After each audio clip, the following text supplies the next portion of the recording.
is removed at Bain after the addition has been completed, that area will be reconverted, and there will be a walking track at Bain as well as the new playground for Bain, which centrally locates all the playground off to the east of the new addition as well as the existing new Bain, the 1970s Bain. As far as allowing for future portables on Dean, the current location where the portables are located now would also be the future home of portables, and the area just to the east that you see located in that green box has infrastructure planned for 8 future portables for Bain Elementary School as well. First, we're going to go into Dean Middle School. This is an existing campus plan. You can see the pool, the main gym, the auxiliary gym, and the main entry highlighted just for orientation. As part of this project, the main gym will actually become the auxiliary gym. Its size is the current size of an auxiliary gym at your newer middle schools. The pool will actually be removed, and in its place we'll put a new competition gym. We will repurpose the current auxiliary gym into classroom space. That way all the classroom academics are located in one location instead of spread across the campuses, and then we'll have new classroom additions on the north and the east as well. This is a brightly colored plan showing the different use areas of the building, including the new additions. The classroom additions are located often, as I mentioned, to the north and the east, as well as the 5 classrooms that will be repurposed where the existing auxiliary gym is. This total number of classrooms will add enough classrooms to the Dean campus to effectively take the existing portables out of service. And then the new gym that is added to the west where the pool was will be the main competition gym. There will also be a communicating corridor between the existing main gym and the new main gym with restroom space, concession space.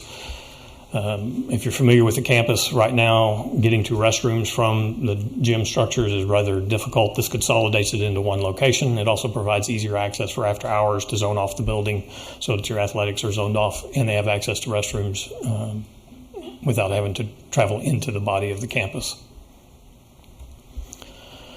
In a large view of that cross corridor, you can see the restrooms located there between both gyms, as well as the concession and storage area that can serve both the new main gym as well as the old main gym or the new auxiliary gym. And the gym will be located, it'll be very similar to what you experience in some of your new middle schools as far as the layout, the bleachers. It'll look identical in size and shape. Then the old auxiliary gym will be converted into 5 classrooms, a couple of them multi-purpose so they can serve also as a science space if deemed by the campus. And as you can see on the lower right-hand 2 classrooms, there is an operable partition so we have that scattered throughout the new addition in 4 or 5 locations so that they can have larger group instruction in paired up classrooms. This is a classroom addition to the north, and you can see the operable partitions in the first 3 pairs as they're paired up, so those can be large group instruction space. You will probably notice that it has a interesting shape. It kind of diminishes as it goes from left to right. All the classrooms are essentially the same size. They begin to rotate their shape because the property line cuts off the property we're building right up to the building line that we can within the existing easements. And then the classroom additions, the 3 off to the east, are just extensions of the 2 main corridors and adding 3 additional classrooms. As I mentioned, all of those classrooms will provide 18 new classroom spaces that could effectively take the portable buildings that are on the campus out of service. With Bain Elementary, for simplicity of diagram, I've removed the annex because the annex will essentially go away after the additions are complete. It will be in service during the course of the renovation. The cafeteria is located on the south. The existing main entry is located on the right, as indicated on the diagram. The admin is buried right in the center of the building, and then the PE space is off to the left in a freestanding structure, and the library is in the core of the academic wing. The library will remain the same, however, it will be infilled to make it level, to make it more flexible. They are preserving the overhead mural that the campus desired to maintain. We're renovating the classroom space. You'll see that in the next diagram. The PE space, if you recall, that campus has a low PE structure. That structure will be converted into art and music, and there will be a kitchen addition off to the left of the current kitchen, and a special ed addition off to the east, which is kind of where your main entry is now. And then the cafeteria will actually be expanded into the atrium space. And then the new main entry will end up on the opposite side of the campus, as well as the new addition, which is primarily for the pre-K, K, and first grade. And we will have a new administration and a PE gym space. The 4 red boxes there are where additions are occurring on the campus. Everything to the left is all a new addition. Just the inset, that purple space, is where the existing gym is for orientation. The red box that's in the center above the cafeteria is the infill of the atrium space. We still will let in natural light, but we're expanding the stage and needed the additional cafeteria space, and then adding the 3 additional classrooms over in the southeast corner for the special ed department. The new main entry will now be off of Premier Street, and the new admin will be oriented off of the main entry so they can control there is a security vestibule, but they also have visual control of the parking lot and the ingress and egress of visitors. PE space will be off to the south. And you can see the new kitchen court orientation and the new kitchen addition, as well as the expanded stage, the new cafeteria expansion, as I mentioned, into that current atrium space. The addition that's classrooms off to the west is mainly pre-K and K, as well as a first grade wing, since those classrooms are larger. There is a new multi-purpose conversion at the old Bain at the north end, that you see up there on top by the dark teal color. The library will be renovated. The library does act as a terminus of the main spine that's being introduced into the building, so it acts as an anchor. You have the main entry on the left side and the library on the right. That terminates the main circulation pattern for the new main corridor. And on the south of that main corridor, there's 3 new multi-purpose science rooms that can be opened up into one large space for a large group instruction area. And then just to the south of that, you have the current PE space converted into art and music. The classrooms in the old Bain are being reconfigured into clusters of, depending on how you orient the swing space, generally clusters of 5 classrooms with a flex space and a multi-purpose use space. They're located amongst those classrooms indicated by the tan color, and then the light green off to the right, near the cafeteria, is the special ed spaces, which they have their own private corridor with speech and diag and their support spaces as well. And throughout the classroom wing, both in the new and the old, the pink spaces indicate teacher workroom spaces or support spaces for the teachers, as well as teacher restrooms. So they're scattered throughout the facility to make them easily accessible from anywhere in the campus. Currently, your Bain front entry looks something like this, or actually it looks exactly like that.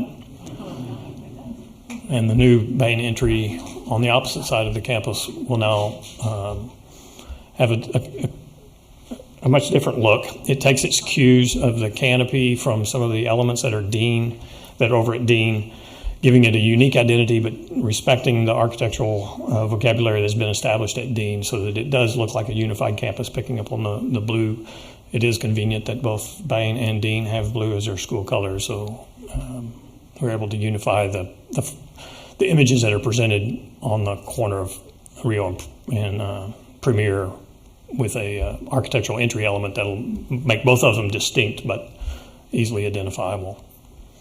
And then a view down the main new main corridor, that main spine that I spoke of, and you can see the corridor off to the right that has the graphic of their mascot that leads over into the athletic and art and music, fine arts area.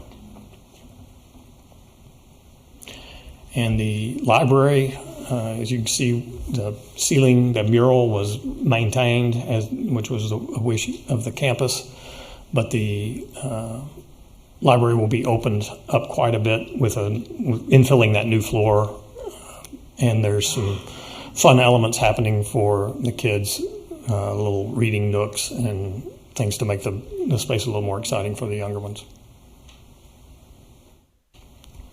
With that, I'll be happy to answer any questions.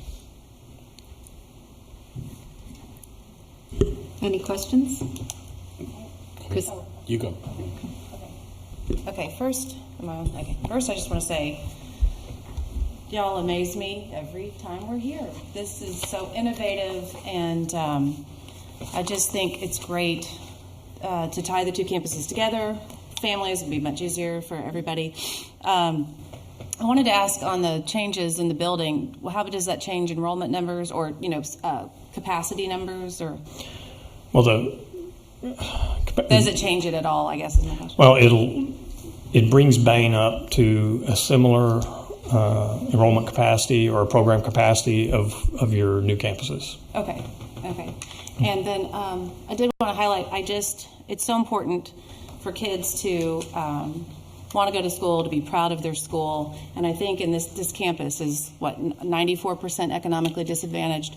What a great way to get these kids excited about school. And I applaud our district for taking care of our older facilities and making sure that we take care of every student every day. Thanks.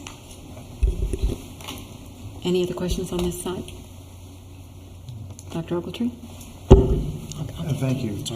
There are some historic features to those campuses, and will they be preserved, or how will that be handled?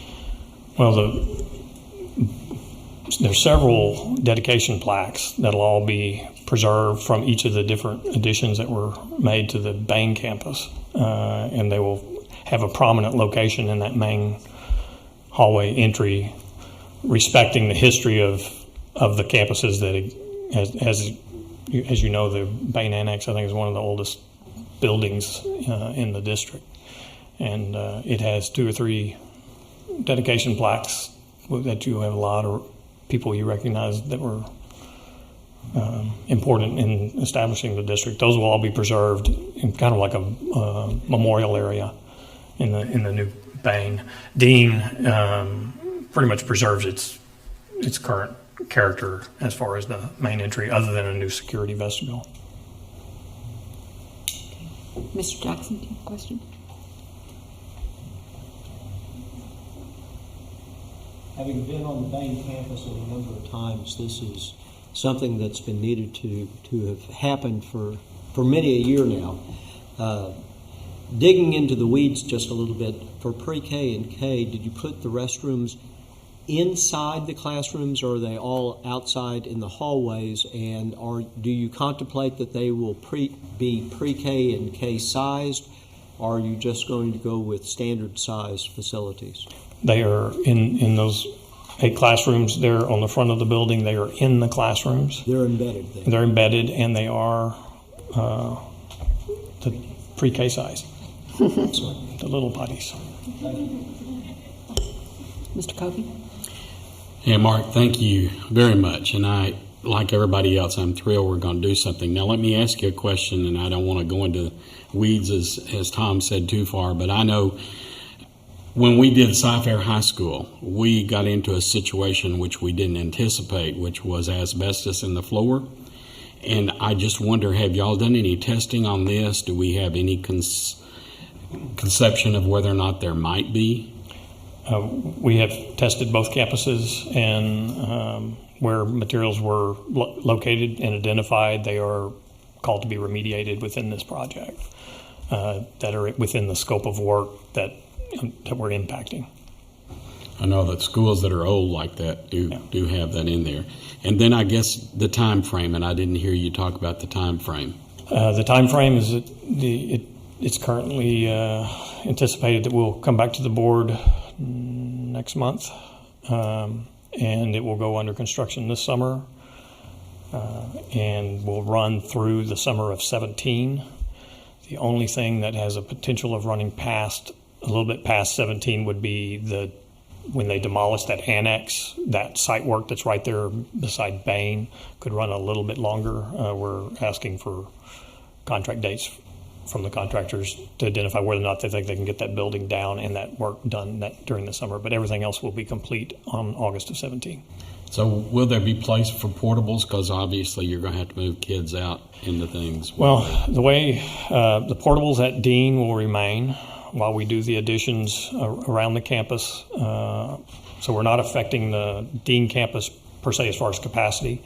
On Bain, we're utilizing the annex. It will remain in place during the course of the construction of the addition. So the additions will occur first.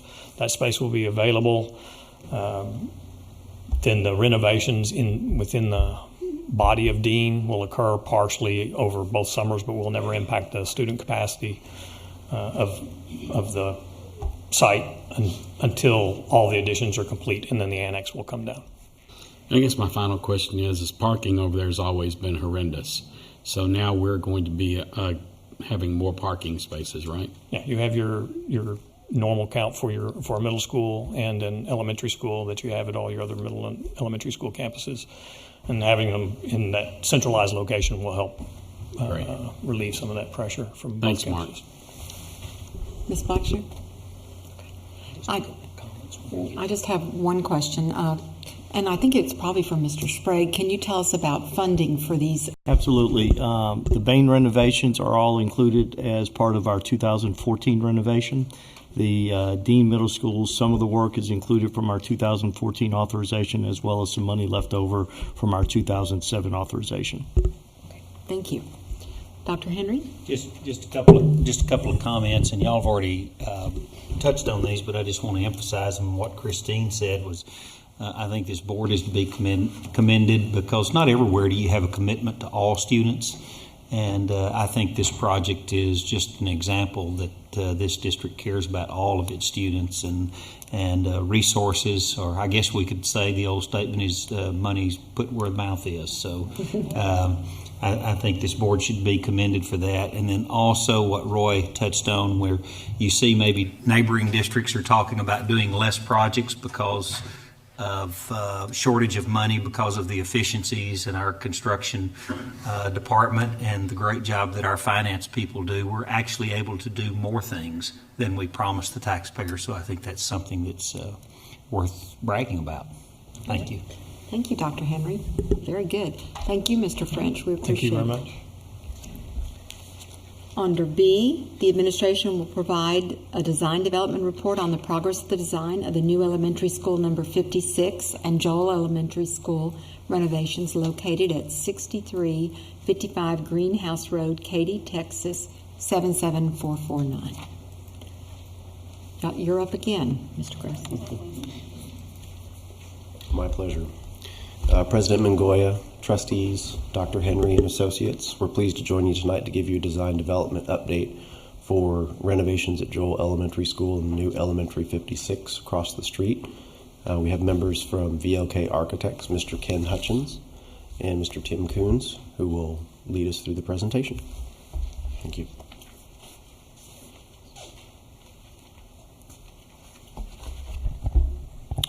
President Mongoya, Dr. Henry, members of the board, thank you for allowing VLK Architects to present to you the design development for Elementary 56 and Joel. Over the last several months, we've worked with a number of folks from the Cypher staff and facilities group. Without their support, this project would not happen. So we want to acknowledge the folks that we've met with over the last few months. So we kicked off this project in June. We've gone through schematic design, and we're presenting to you tonight the design development. This is a very unique project for VLK and for Cypher ISD. we're presenting both Joel and Elementary 56 tonight as a whole. There were a number of scenarios that VLK studied before we kicked off the project, as far as did it make sense to have the pre-K center as part of Joel Elementary School, or did it need to be a standalone elementary school? And as you can see in the studies here, there are a number of things that trigger TEA standards, such as the size of the classrooms, especially when you look at pre-K and kindergarten classrooms. The renovation of Joel Elementary School into a pre-K center just didn't make sense because there were a number of classrooms that were undersized. So you can see in the scenario, the best scenario to meet the district's standards of a typical elementary school of close to 1,100 students was to create a new building, which would be Elementary 56. Placing the pre-K, second, and new school and the third through fifth at Joel has the following benefits. It closely aligns with capacity goals of both schools.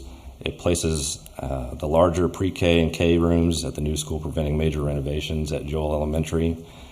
It provides the same capacity per grade, which allows for a smooth transition of students between the schools, and it will not require an addition to Joel Elementary.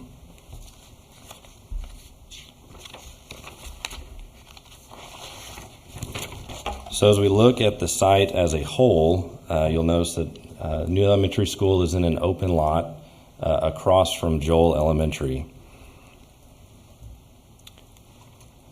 Looking specifically at Elementary 56, it's oriented so that, as you can see, there's a parent drop-off that comes in off Greenhouse. Greenhouse is the main thoroughfare running north and south, and the intent is to keep the majority of the parent traffic on Greenhouse, allowing the bus traffic to flow on Rebel Yell.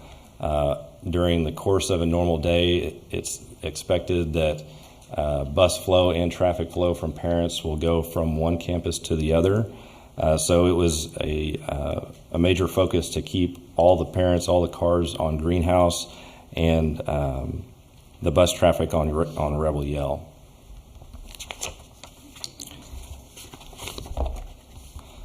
The campus is laid out, as we'll go into the floor plan here in a minute, but it's got two play areas, one on the north end of the site, one on the south side. That is to kind of break up the pre-K and K kindergarten level kids from the first grade, second level kids. The campus will have a new walking track on the south side of the school. It'll also have kind of tucked in between the academic wings and the cafeteria, it'll have an outdoor learning commons that the students will get to engage in outdoor recreation, as well as we have an outdoor cistern located there for the kids to do plantings and different things. So that will be a great asset for the school. The layout of the campus, as you can see, some portions of this school were modeled after Pope Elementary School. Specific areas like the administration, that's the orange area located there. That is the main entry right into the center of the building. To your right in the yellow is the library. So you'll enter in through a secure vestibule into the admin areas as you do in similar other schools. You'll walk through the main thoroughfare there. To your right in the yellow is the library. And then on each wing, on the upper and lower ends of the campus, are the classroom areas. We broke out the pre-K and kindergarten wing on the bottom there, and the first grade and second grade wing at the top. The reasoning for doing that is we wanted to have pre-K and kindergarten as close to the admin suite as we could. We also wanted to have a close relationship with the cafeteria, music areas, the art room, and the gym there in the green. We wanted to have very close access so that while taking kids back and forth from those functions would be easier on the teachers, allowing the first grade and second grade students to walk a little bit further. On the back of the site, there on the left, we have a special daycare drop-off, and then the main bus drop-off. As you'll see as we go back to the Joel side here in a minute, The bus flow will go directly from Elementary 56 directly south. They'll have a direct connection into the Joel site, where those buses will then circulate and drop off and pick up kids from 56 onto Joel. This is a view of the main entry of the new elementary school. Some of the features and materials were taken from the adjacent Alternative Learning Center. We tried to match the brick as close as we could and some of the other materials, so that as we look at the three campuses, so that they all tie into one another. There's some use of some exterior stone on this, and the main picture window is the library looking out onto Greenhouse Boulevard. This is a view of the back side of the site, where we've got the daycare bus drop-off, and we've got a number of canopies that line the gym and cafeteria there in the corner. This is a view of the outdoor learning courtyard. As stated, we tried to integrate a number of things in this site that tie into a pre-K through second grade curriculum. There's some number lines on the pavement. There's some angles built into the pavement. Ken will touch on some of the graphic portions that we've tried to integrate into the school that touches on a curriculum level for pre-K through second grade kids. This is a view of the library. This is, again, some features of this are similar to the Pope Elementary School. It has an open kiva that's a very flexible area in the back there, where you'll be able to close that off for collaborative efforts. If the school is, if you're having a class there, it can either be open or closed. There's another view of the library space. Again, that's the big picture window that looks out onto the parent drop-off drive and out onto the greenhouse side of the site. This is a view of the main spine of the school, the thoroughfare of the school, if you will. This connects the first grade, second grade wing down to the cafetorium, gymnasium. This runs from north to south, from one end of the school to the other. And then the window there in the middle of the plan looks out onto the outdoor courtyard. This is a view of one of the collaboration spaces in the building. There are several of these scattered out throughout the academic wings. Ken will touch a little bit again onto the graphics that were implemented into this, into the collaboration areas. With that, I'll let him touch base on that. Thanks, Tim. Good evening. Back in October of last year, thank you, we received a request from the district to look at some ideas for learning components that could be incorporated into different elementary campuses and elements. So upon getting that request, we got Dr. Delane Bouillon, our in-house educational planner, and about 4 designers and myself, and sat down and started looking at what that might look at. And the request was to look at putting some type of graphics into classrooms to where students, when you open up a door, could set the door at different angles and measure that measurement of angles. Us, knowing Cypher ISD, went, well, doors are good, except at the elementary level, there's not a whole lot of doors because you're open concept. So what else can we do to put that into areas throughout the neighborhoods that could be used in collaboration per the grade levels, along with aligning those with the Texas State TEKS that you're required to follow? So one of the things we came up with was studying geometry as the basis of those, especially since y'all had initially put out the request for angles. Geometry contributes to mathematical literacy and requires contemplative observation. Geometry has a visual appeal which generates excitement and disclosure. And geometry is a serious inquiry involving many skills that will be needed in future STEM academics and things. So that seemed to be a good place to start for the first pass at this. So on the primary level, that affects pre-K, kindergarten, first grade, and second grade, which is the new elementary 56. And so what we came up with was a series of elements that could be either area rugs that could be out in neighborhood areas. So you could also do this at existing campuses that didn't have a renovation. It's something your curriculum folks could use. It also could go into new construction. This could be in the carpeting. This could be in a flooring that would be a water jet cut, different types of things, still very durable, easy. But basically the round shape there would be that shape. And then at the pre-K level, this allows them to study squares and rectangles and circles, primary and secondary colors, and two-dimensional shapes can be identified. And it sets up the ABCD pattern.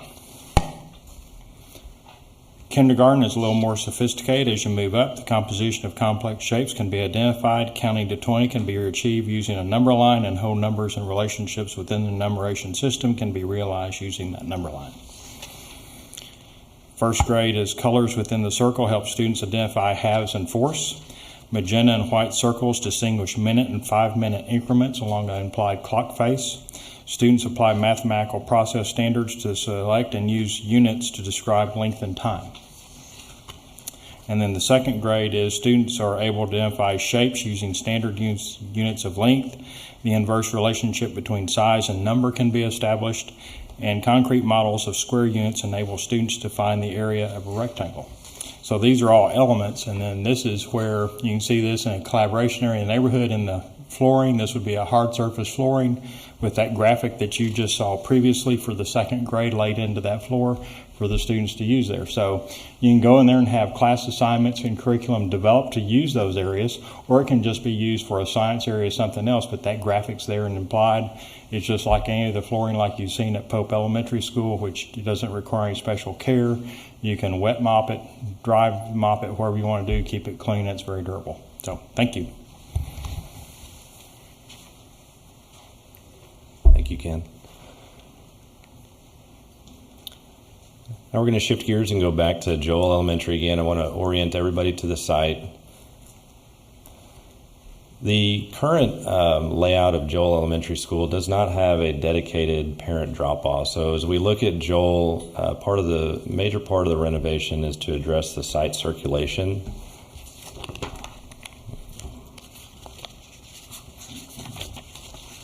There will be a new parent drop-off drive shown there in yellow on the north end of the site.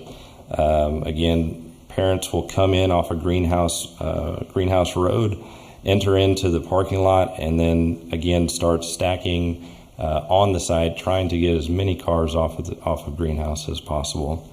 On the back side of the site there on the left, again, we'll have direct access across the street to Elementary 56. This is a new bus loop that will connect the two buildings together. In doing this, there's going to be a little bit of renovation needed to relocate a walking track. Currently, there are a number of portables that are situated exactly where the proposed parent drop-off drive is being shown. So a new area for future portables is shown on the plan at the top left. And then we have a new front entry canopy that's going to better define the space. Joel currently does not have much of a covered drop-off zone for students.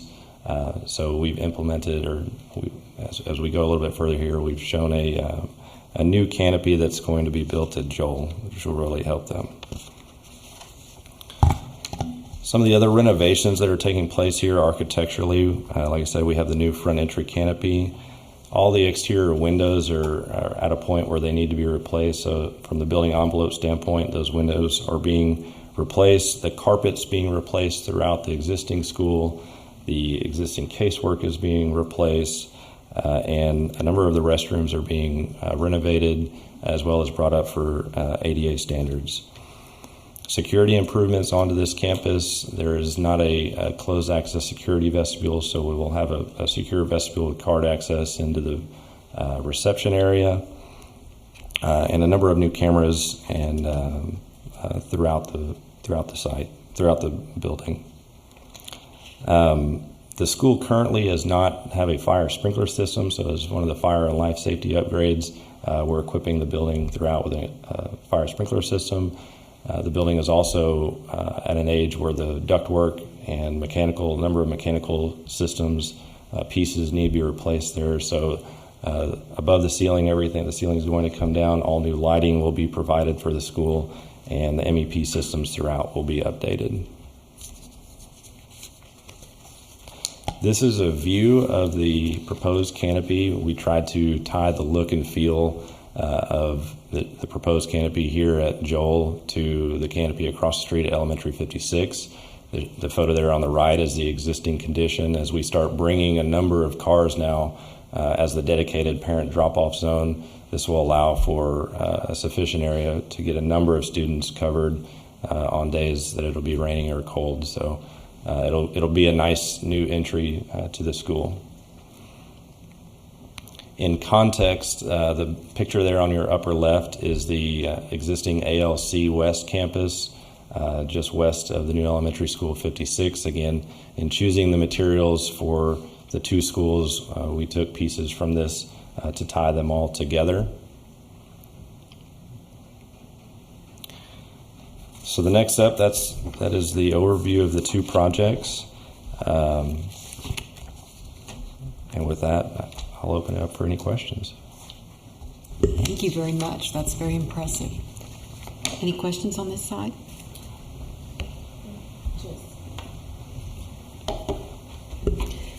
Just probably questions more for Dr. Henry, since I wasn't on the board yet when this was first talked about. Will it be treated as two separate campuses, correct? And I'm just thinking about parents with kids on both campuses. They'll have to drive to one campus to pick up their younger children and then over to the other campus to get their older. And what about bus transportation? Will buses pick up at one school and then go to the others? Will siblings be on the same bus, or how is that planned?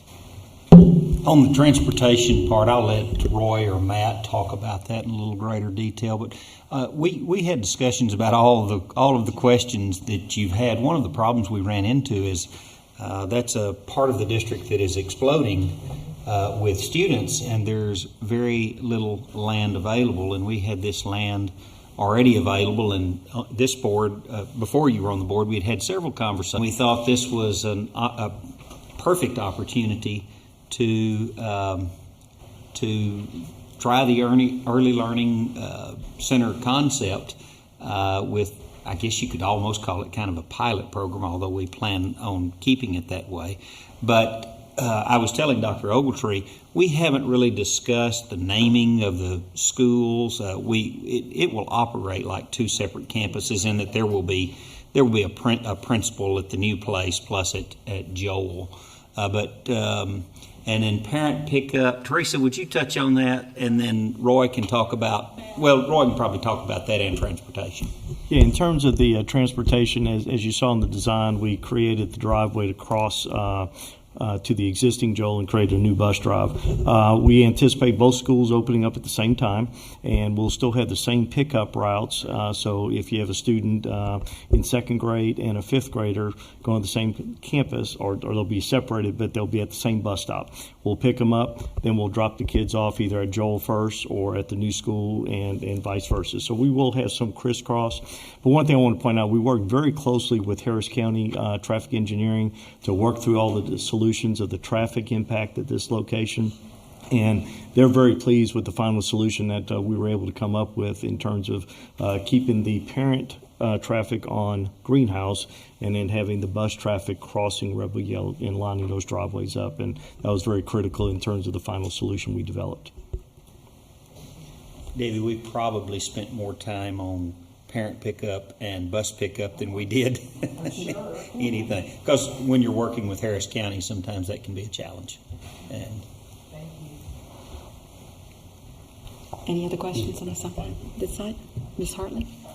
Debbie, thank you for asking that question, because I had that same question about, would my kids get on one bus and be able to be dropped off at both schools, or, that kind of thing.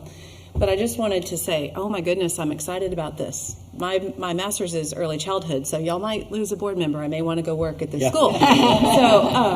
But I want to applaud you for putting in all those educational components into the floors and the rugs and thinking about that. So many people say, my school was just concrete walls, that's all they need. And I totally disagree with that. The more you can expose them to in the classroom, and I think our teachers will appreciate it, because teachers spend a lot of money making their classrooms look cute and putting all these neat educational design components in it. And what more can I put so that the kids can see it? And so if we can start putting more of that into our buildings, our teachers don't have to do as much of that on their own pocket. So thank you. Any other questions? Mr. Jackson? When we first brought up this issue, we had some fairly robust conversations for this board. This board's pretty mild-mannered and laid back, so to the casual observer, you would not know that they were robust, but for us, they were. We did chat extensively about transportation as well as sibling concerns. I think you've addressed the transportation issue. Time will tell how good that we've addressed it, but I think it's been addressed. We also discussed leadership, and clearly management will see to that. The third item that I had brought up, and I've been on the Joel campus a couple of times, I inadroitly first referred to the square footage allocated to the students. I referenced it that we were stacking the students in like cordwood. It does not appear as if you have changed the square footage allocations on a per student basis within Joel. Is that correct? That is correct, yes. Then I would guess I still have that same concern unless capacity changes in some fashion, because we're leaving all the big kids at Joel. And I already heard that the reason why we developed, part of the reason why we developed the Early Learning Center is because we didn't have enough space for the little kids. Well, the bigger kids have bigger bodies, and they bump into each other. And if we're putting all of them together on that one campus, I think management will have that to address when we finally open up. I know we have limitations, but that concern of mine still remains. And we have all those discussions. Thank you, though. Thank you. Anyone else? Thank you very much. Thank that you. looks wonderful. All right, we have two other reports. They're both written reports. C, the administration will provide a written report on the district's participation in purchasing cooperatives for the 2014-15 school year. We don't have a presentation, but we certainly can have any questions answered. Any questions? All right, going on to D. The administration will provide a written report on the 2016 summer school plans for elementary, middle school, and high school. Again, we've received these written reports, but we can certainly have any questions answered that the board members have. Any questions? Okay. Let's move on to our action items consensus. 5A, the board will consider approving the tax refunds of $500 or greater for Cypress-Fairbanks ISD. Any questions? Mr. Jackson? We have no Stewart tonight. We've got Karen. I think Karen is ready to answer any questions. We have a rather large check being cut to a restaurant. Is that for services offered through the Berry Center, or does it relate to something different? What it relates to is they actually paid twice, and so it's just reimbursing them for the overpayment. Very good. Thank you. Mm-hmm. Thank you, Mr. Jackson. Any other questions? The board will consider approving on second reading additions, revisions, or deletions to district policies, BF local, board policies, revise. Any questions? Moving on then to C, the board will consider approving the minutes of the February 8th, 2016 regular meeting. Any questions? With that being taken care of, let's move to our action items non-consensus.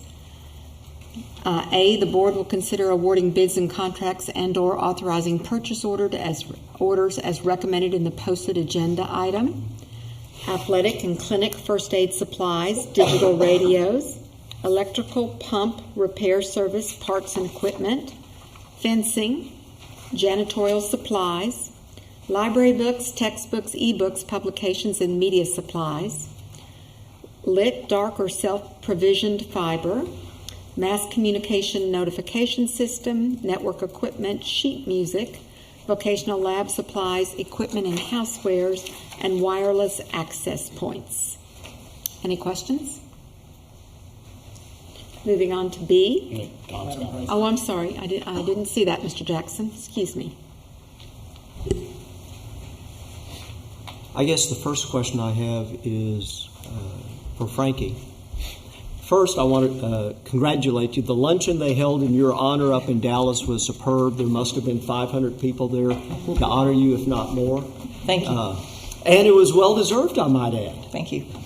You look good on the jumbotron up there. I hope so.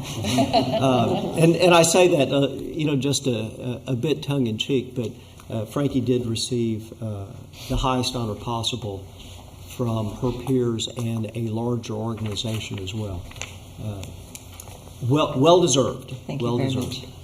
The question I have for you, you have told us before that we're setting up Wi-Fi across all these campuses, but now you come to us and you say you want to lay cable. We know that we originally had cable, and it was outdated and outmoded, just like it is throughout the United States. So why do we need cable if we're having separate Wi-Fi hotspots at the different campuses? Each of our campuses have now been upgraded, and we're in the process of upgrading wireless access connectivity within the campuses. This request is really related to fiber connectivity. Each of our district is basically comprised of 6 very large networks that are all on a hub, and each of the hub sites are connected by dark fiber with a high-speed connection to each of the campuses that connect to a hub. So it would not be feasible to use a wireless connectivity across our district of 188 miles within 6 hubs and over 100, or you could say 86 campuses, and including all the service centers. Wireless capability and connectivity would not be a feasible approach to assuring redundant communications, high-speed connectivity, and basically guaranteed a high resiliency in our network communications. And for this rollout, will this what is the anticipated timeline for this type of rollout? This rollout, it really has to do with adding to our network the new campuses that are included in our bond. So all of our campuses are currently already connected using this service provider. This action, this recommendation would allow us to connect iPark to get that campus connected to our wide area network via fiber connectivity. Very good, thank you. Okay.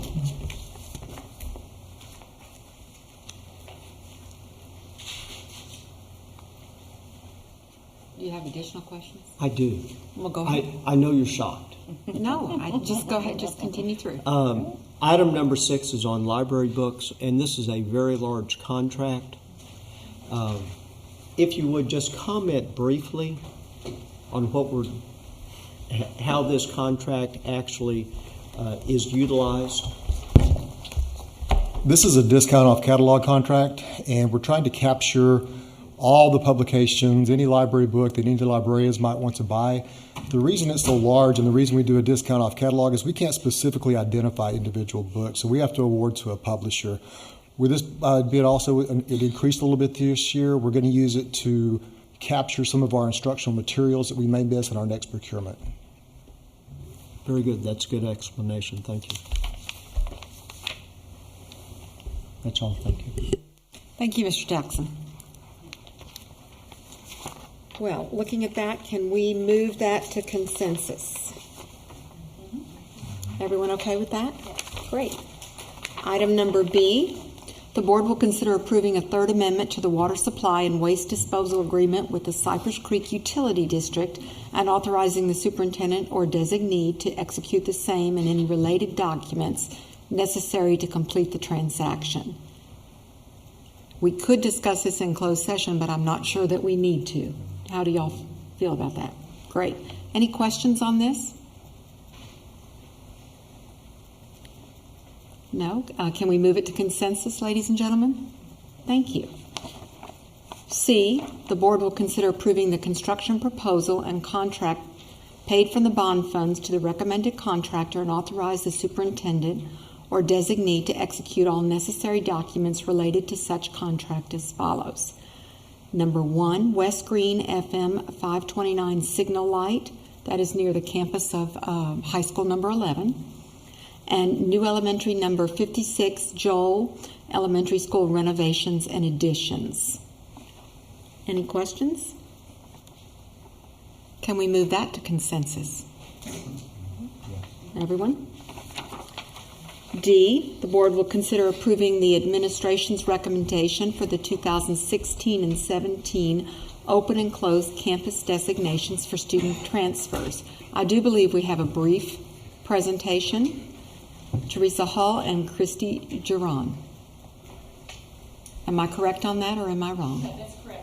Just briefly wanted to share publicly the number of campuses that we are recommending will be open for voluntary transfers. In the memo at your places, you will see we have a list of those schools. We have 1 high school, 7 middle schools, and 18 elementary schools that will be open for voluntary transfers. We base the decision on the campuses to open for transfers based on the capacity of the buildings and the projected enrollments. And the information on the campuses and the application process will be posted on the district website after Thursday night's meeting once you approve this recommendation. And the application process will be made available for parents from April 1st through June 1st. And we send that out in multiple ways so that all parents are informed about the opportunity to transfer to one of these schools. So we do have several campuses, though, based on their projected enrollment and capacities, that we're definitely going to have to limit even employee transfers. And those high schools are, we have 4 high schools: Cypress Falls, Cypress Lakes, Cypress Ranch, and Cypress Woods, and then 1 middle school, Spillane Middle School, and 3 elementary schools. What that means is that we will limit employee transfers to those schools, limit it to only those employees that live within the attendance zones around those schools. So if they are working in close proximity, next door in some cases, they definitely would be able to send their children to those designated schools as an employee. But just as a voluntary employee transfer, they would be closed.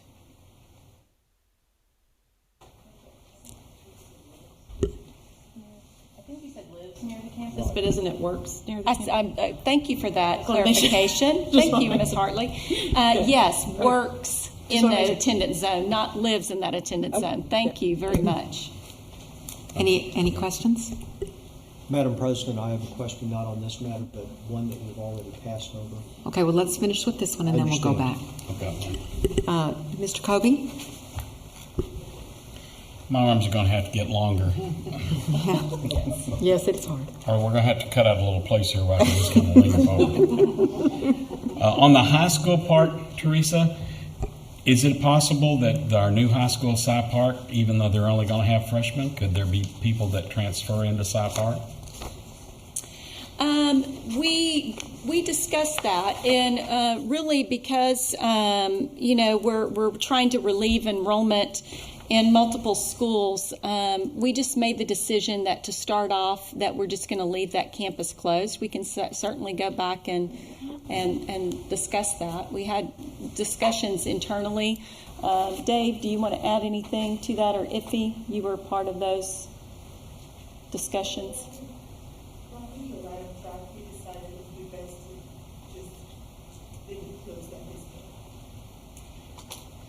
And then a follow-up question, because we have so many elementary schools which are going to be open.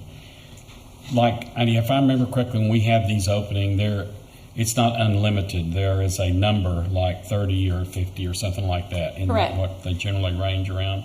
Yes, we have a formula that we apply, and I didn't include all of those numbers. I do have those available. But yes, there's a limited number of transfers. They range anywhere from 12 12 on one campus to possibly 69 at another, depending on the capacity of the building and the projected enrollment of the campus. I just felt like it was good for people to understand that it wasn't unlimited because we had a reduction in kids, that there is a certain amount that they can go up to, and then we're at limit. We're just trying to provide, again, those options for parents. If capacity allows for a transfer, then we're trying to open and provide that. Thank you. Any other questions? Dr. Ogletree. Teresa, this school year, what, as far as high schools, what were the open schools? For the high schools? Mm-hmm. The only open high school is Cypress Creek High School. Okay. The So others it are still closed. remains as the sole. Oh, currently, yes. Currently, Cypress Creek is currently the only high school that's open. Okay. All right. Can that item go on to the consensus agenda? Let's go back, Mr. Jackson, and pick up the item that you were concerned about. Thank you, Madam President. This is item number 2, proposal new elementary number 56, Joel, renovations and addition, contract awarded to Division I Construction. Yes, sir. Roy, these questions are really pertain to you and their construction related. You have advised us last year, but also earlier this year, that masonry cost as well as concrete cost, my terms, not yours, exploded last year, really went through the roof. The newspaper has been full of shock and awe from different school districts. Where are we on our budget on this? Because it's always a bit of an art to try and forecast what inflation is going to do, particularly in fast growth areas, because when you have a fast growth school, that's not the only thing that's growing fast. So if you would comment on the inflation factors as well as how we came in compared to what you estimated the cost would be. Absolutely. We are still seeing some increases on the labor-intensive trades such as masonry and concrete, so we haven't seen a decrease in cost there. And because there's such a lot of construction going on in the Houston area, we're all vying for the same resources in the labor pool, so we're seeing still some increases in those trades, especially on the labor-intensive component on it. As for the overall price that we received on this project, I'm happy to report with the combination of Joel and Elementary 56 combined together, we are under our projected costs, and we're staying right on track. In fact, all the 2014 projects that we bid so far, pluses and minuses, we're staying under our projected costs, which is great news for us being in phase 2 of our projects, and we hope that trend will continue as we move forward. But it is looking into the crystal ball and trying to project what those costs will be, but our team monitors those costs on a regular basis, so we can try to make adjustments in our bid schedules to make sure we're finding the appropriate time to bid the project so we can make sure it's advantageous for us and our taxpayers. And you just identified an area that to obtain a more advantageous cost structure, timing is important when we go to the market. Is that Absolutely. what you're saying? Absolutely. This is a bit of a historical question, and perhaps it's probably best answered by Karen Smith. Because they were educating the growth of the state of Texas. Do we still receive dollars to help us with construction costs from the state of Texas? We receive a little bit. What we receive is it's the new instructional facilities allotment money and that's for a new building that we are building. For example, we applied for it for Woodard recently, but that's the only money we're getting right now. But NIFA, as I understand it, and I may not understand it properly, but NIFA pertains to the opening up of a new school, not to the building. That is correct. That is correct. So we no longer receive anything from EDA as it relates to the construction of the school. Right. For existing debt allotment, we no longer receive anything right now. we've kind of maxed out at the point where we do not get any dollars for that right now. It certainly would be nice for Austin to recognize that if we're willing to help those areas that need water and those areas that need roads, perhaps they could help those areas that need schools. Thank you for that background information. And I would say, if Frankie had the luncheon in her honor, Karen had the dinner in her honor, but she may have had more people at dinner than you did at lunch, Frankie. I don't know. Thank you, Madam President. Yes. Yeah, I do want to give Mr. Covey a chance to ask a question, because reopening this item made him think about the signal light, and he does have a question about that. On 6C, that West Green FM 529 signal light, the amount of the $293,000, that is solely our responsibility, or is that something that is to be shared? Great question. We tried to negotiate with the Department of Transportation to get them to cover some of the costs. Unfortunately, we were not successful in that. They felt that because of the location in West Green only going to the end of our property line, that we were the driver of the traffic, and they refused to help fund that. One of the things we are trying to do is we're trying to contact MUD 105, who we did a partnership with for the entire site development, and seeing if we can get them to possibly assist us with the other developers in the area to try to get some additional participation. But in terms of the contract award tonight, Cyfair would be covering this entire cost right now. You know, right across the street from it is a new industrial complex. And I think already there's 4 or 5, one of them rather healthy industry.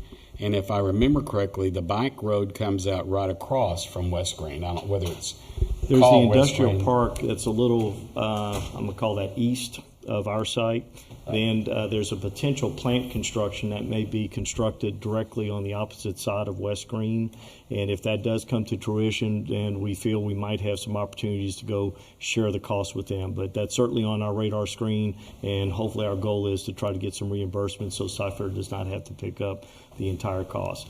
I do want to point out we were very concerned about the safety of this intersection, and we felt it was very prudent on our part to get a signal light there, especially with that S curve with FM 529 and a speed limit of 50 to 55 miles an hour in buses and cars trying to get across that. We felt we needed to move forward with this signal light right away. You've also got a little housing subdivision going in that's popped up with about 24 homes overnight, it seems like. Yes, too. and I've had some conversations with the developer on that and asked for their participation. Have not heard back from them, but we're going to continue those conversations. Thank you, Roy. You're welcome. Thank you. Dr. Henry? Yeah, just very quickly, I wanted to add what Karen said. One of the real 2 organizations that we're a member of as a school district is the Texas School Alliance, and then also the Fast Growth School Coalition, and that's a big thrust for both of those organizations to try to look out for fast growth schools such as Cyfair and Katy and Frisco, and there are even several schools across the state that have reached the 50-cent debt limit. And luckily, and I would go back again and say to the good work that Roy's team and Stewart's team, we've been able to manage our debt, and we still at least have 9 or 10 cents worth of slack there to work with that not everyone has. But that is one of the things that we really emphasize to our legislators every year is we're what's called a destination district. I mean, that's actually the title. And people are moving here. And so I think it's, Teresa helped me, 60% of all growth in the state of Texas is in like 6 or 8 districts. So one of the things that we're pushing for is, I cannot remember who said it, but, when you need water and you need roads, we need schools because we're a destination district. So that's something we're pushing for. With all that discussion on item C, do we need to take that off consensus, or can it stay on consensus? No, I'm fine. Consent. Everybody okay? Great. Now, I'm going to skip down to F, because I'll go back to E in just a moment. F, the board will consider authorizing the superintendent or designee to enter into miscellaneous professional service contracts related to the following projects This is new elementary number 56 and Joel Elementary School renovations and additions. I believe this is site work and testing, soil testing, and things of that nature. Any questions about that? Can that move to consensus, ladies and gentlemen? Yes. Great. Do we want to talk about E? That needs to go close session. Yeah. Let me read item number E. The board will consider authorizing the superintendent or designee to finalize and execute a purchase and sale agreement for the purchase of approximately 3.02 acre tract of land located adjacent to Campbell Middle School and negotiate and execute any and all required purchasing, closing, and developmental agreements. We are going to discuss this in closed session. And I can read all that information in just a moment as soon as I find it. Here it is. But we will not take any action on anything after our closed session. We'll just come in and close our meeting. So I can assure you that no one needs to wait while we're in closed session. You all need to go home. So I will take a motion to adjourn to closed session. So moved. Dr. Ogletree, and do I have a second? Second. Second, Mr. Covey. The board will now adjourn to the closed session under Texas Government Code Open Meetings Act for the purpose stated in the posting of this meeting and the item I just read. If the board determines that any final action, final vote, or decision or on any matter considered in the closed session is required, such final vote, action, or decision shall be taken upon the reconvening of this meeting, but it won't be this meeting, or a subsequent meeting. That's what will happen of the board in open session after the proper notice has been posted. So thank you very much for visiting with us at our Committee of the Whole meeting, and we look forward to seeing you on Thursday for our board meeting. And thank you to the architects for some wonderful presentations. Our schools are getting even better than they are. It's just amazing.